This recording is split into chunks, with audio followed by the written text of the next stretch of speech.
Esriklik dendi mi Edirne'de akla geliveren formlardan biri de semahlardır. İlahi bir cezbeyle söylenen deyişler eşliğinde yapılan semah ayinleri bugün de hala capcanlı olarak varlığını sürdürüyor. Seyredeceğimiz semahı Edirne'nin Musulca köyü sakinleri döndüler. Pir Sultan'a ait deyişi ise bağlamasıyla Ali Osman Bozdemir çalıp söyledi. Bir nefescik söyleyeyim, bir nefescik söyleyeyim. Dinlemezsen neyleyeyim, dinlemezsen neyleyeyim. Aşk deryasın boylayayım, aşk deryasın boylayayım.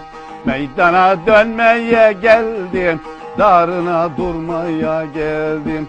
Ben hakkın akna kuluyum, ben hakkın etna kuluyum.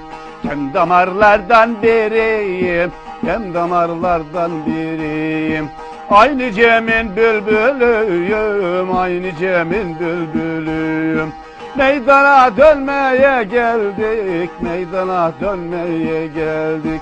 Pir sultanım der özümde, Şah sultanım der özümde.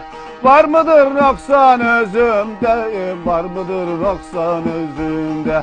Eksiklik kendi özümde, eksiklik kendi özümde.